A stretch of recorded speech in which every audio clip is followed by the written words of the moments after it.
Quais motores conseguiram surpreender a todos em 2024? Hoje apresentamos os 4 motores mais incríveis do ano. Fique até o final, porque o último motor fez algo que nenhum outro motor havia feito antes. A Porsche acabou de patentear um motor único de 6 tempos que promete ser revolucionário. Mas como funcionaria esse motor e o que o torna tão especial?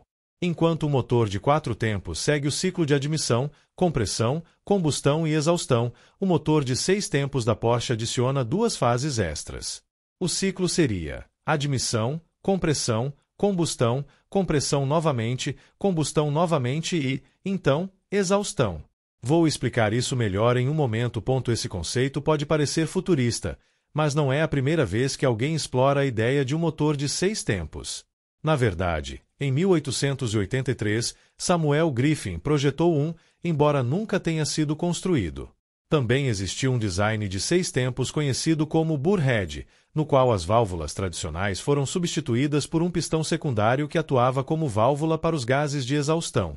No entanto, esse design foi visto mais como uma variação de um motor de 4 tempos. Embora essa ideia seja empolgante, a realidade prática de levar um motor de 6 tempos à linha de produção é difícil de imaginar para muitos especialistas. Então, como funcionaria esse motor revolucionário? De acordo com a patente, o motor de 6 tempos teria 2 tempos de explosão e 2 tempos de compressão por ciclo, permitindo que ele gerasse mais potência do que um motor tradicional de 4 tempos. A diferença mais significativa está no tempo das válvulas e na forma como o eixo de comando é ajustado para permitir essas fases adicionais. O design da Porsche é único e complexo. A patente, detalhada em várias páginas técnicas, revela alguns detalhes fascinantes. O virabrequim desse motor gira em torno de 2 círculos concêntricos, com um ponto de pivô alternado que ajusta a compressão do motor. Isso reduz a distância que o pistão precisa percorrer e afeta a taxa de compressão do motor, resultando em pontos mortos superiores e inferiores duplos, permitindo um uso mais completo da mistura ar-combustível.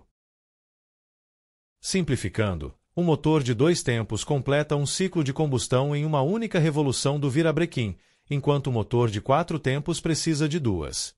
Agora, a Porsche propõe que seu motor de 6 tempos funcione com 6 tempos individuais, divididos em 2 sequências de 3 tempos.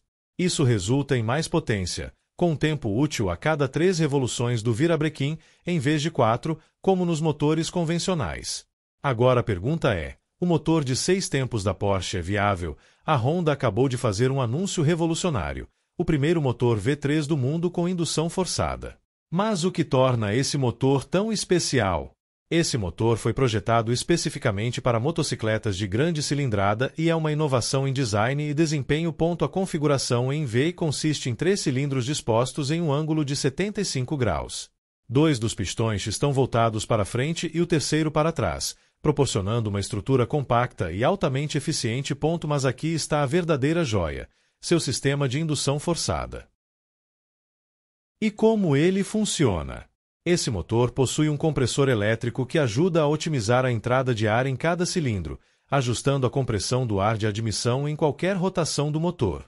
Isso significa que ele alcança alto torque mesmo em baixas rotações, algo que geralmente é um desafio em motores de motocicletas de alto desempenho. Além disso, esse compressor elétrico oferece outra vantagem crucial: o motor não precisa de um intercooler.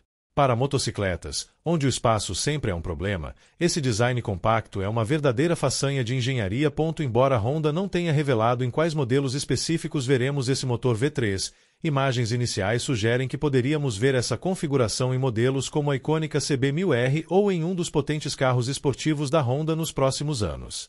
Com esse novo motor, a Honda não está apenas apostando em inovação de desempenho, mas também se antecipando ao futuro da combustão interna, em um momento em que outros fabricantes estão focados exclusivamente em plataformas elétricas. A Ferrari recentemente registrou uma patente para um carro híbrido com motor de combustão interna invertido movido a hidrogênio.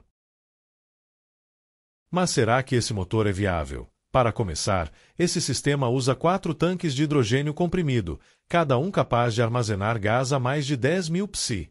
Dois desses tanques, em forma esférica, estariam localizados em ambos os lados do motor, enquanto os outros dois seriam posicionados acima do motor, com um deles se estendendo em direção à frente do veículo. Essa configuração incomum ajuda a otimizar o espaço e o peso no chassi, permitindo que os tanques de hidrogênio mantenham um equilíbrio adequado no centro de gravidade do carro.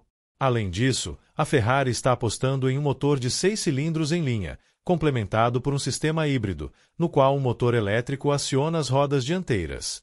Isso faria o veículo se beneficiar de tração nas 4 rodas, algo não tão comum em carros desse tipo.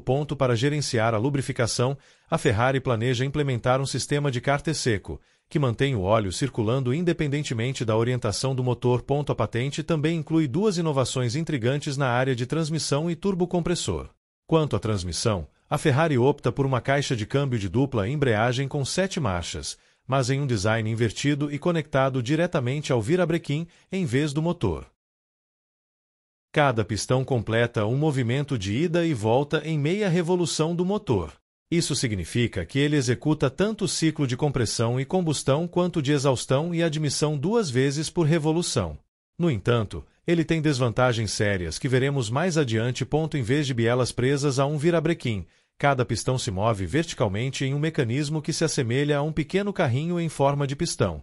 Esses carrinhos estão equipados com 2 roletes largos que transferem a energia da combustão para a trilha de cames, enquanto um terceiro rolete mais estreito fica preso sob uma trilha de cames de diâmetro reduzido. Esse último rolete ajuda a completar a separação dos pistões assim que a energia da combustão sai pelos dutos de exaustão. Segundo a empresa, a saída de exaustão é potente o suficiente para criar um vácuo capaz de sugar a carga atmosférica de admissão, embora a sobrealimentação também seja possível. Cada trilha principal de cames está conectada ao eixo de saída comum por uma engrenagem angular. Os colares móveis que se engajam com essas engrenagens podem ajustar o tempo das trilhas de cames esquerda e direita, alterando o intervalo de tempo entre admissão e exaustão em até 12,8 graus, ajustando assim a taxa de compressão. Mas então, quais são suas vantagens? Todas as massas recíprocas estão perfeitamente balanceadas, com as forças de combustão atuando de maneira igual em ambas as direções, o que faz com que a vibração seja praticamente nula.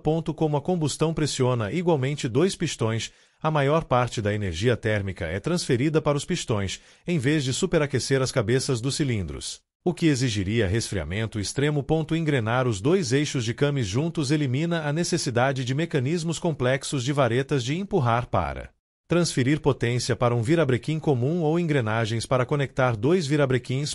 Como benefício adicional, se posicionado longitudinalmente, a potência poderia ser dividida 50-50 e enviada para os eixos dianteiro e traseiro, proporcionando tração integral ao custo de 2 transmissões. A taxa de compressão variável torna o motor facilmente adaptável a uma variedade de combustíveis. Tudo isso é muito interessante, porém, ele tem sérias desvantagens. Fricção excessiva. Parece provável que 24 roletes interagindo com 4 trilhas de cames produziriam mais atrito do que mancais de rolamento pressurizados a óleo em um virabrequim típico. Rolamentos complexos. O motor contém forças de combustão que tentam separar as trilhas de cames finais, utilizando rolamentos de empuxo em cada extremidade, que são consideravelmente mais caros e complicados do que qualquer coisa encontrada em um motor típico de pistão alternativo. Um virabrequim multiplica a força da combustão enquanto a transforma em movimento rotativo de maneiras que uma placa de queime ou trilha de cames simplesmente não consegue. Portanto, espera-se que as características de entrega de potência e torque sejam mais semelhantes às de um motor rotativo do que às de um motor de pistão de 4 cilindros. Qual desses motores mais impressionou você? Você acha que algum deles marcará um antes e depois na história dos automóveis? Deixe nos comentários e não se esqueça de nos seguir para mais conteúdos.